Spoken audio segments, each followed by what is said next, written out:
Hi అండి. Welcome to Tamil Durga shorts. అందరికీ good morning. అందరూ ఎలా ఉన్నారు? బాగున్నారా?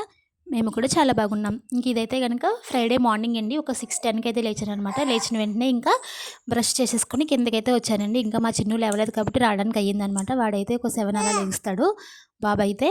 ఇంకా ఈ లోపైతే నేను కిందకొచ్చి శుభ్రంగా ఇల్లు గుమ్మాలైతే అన్నీ మళ్ళించేసుకున్నానండి. ఇంకా స్టవ్ పైన అంతా కడిగేసుకుని కిచెన్లో కూడా శుభ్రం చేసేసాను. ఇంకా మా పెట్టడానికి అయితే నీళ్ళు తెచ్చిపెట్టాను. ఈ లోపైతే టీ మరిగిపోయింది.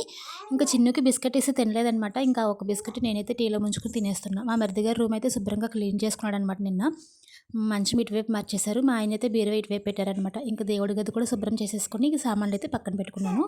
ఇంకా బయటంతా కడిగేసుకున్నానండి. వాకులు కూడా మా అత్తయ్య అటువైపు కడిగారంటే మార్నింగ్ గుమ్మాలు అయితే కడగలేదు. ఇంకా మాపు పెట్టేసిన తర్వాత బయట కడుగుదామని చెప్పి మాపుకి నీళ్లు దాంట్లో సర్ఫ్ అయితే వేసి రెడీగా పెట్టుకున్నాను. టీ చల్లారిపోతుందని చెప్పి.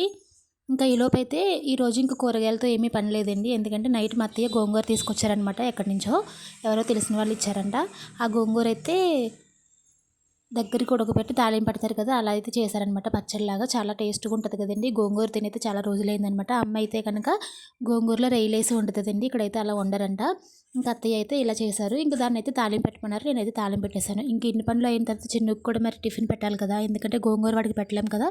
అందువల్ల అటుకులు అయితే నానబెట్టాను, క్యారెట్ వేసి పెడదామని. ఇంకా బయట గుమ్మం కూడా కడిగేసుకొని ముగ్గులు అయితే పెట్టుకున్నాను. ఇంకా సంతకాయల దగ్గర రుబ్బురోల దగ్గర కూడా నేను ఇలా ముగ్గులు పెట్టుకోవడం నాకు చాలా ఇష్టం అండి. బాగుంటుంది కదా. ఇంక ఇల్లంతా ఇంత నీట్గా చేసుకున్న తర్వాత ఎంత హాయిగా ఉంటుంది అనమాట మనసుకి. ఇంక స్టవ్ పైన కూడా కడిగేసి స్టవ్ బల్ల శుభ్రంగా ముగ్గులు అయితే పెట్టుకున్నాను. ఇంక ఈ గ్యాప్లో దొరికిన గ్యాప్లో దేవుడి సామాన్లు కూడా కడిగేసుకొని ఎండలో అయితే ఆరబెట్టాను. ఇంకా ఫ్రెష్ అయ్యి వచ్చి దేవుడికి అయితే పూజ చేసుకున్నాను. Subscribe my channel. మధ్యాహ్నం లాగా కలుద్దాం.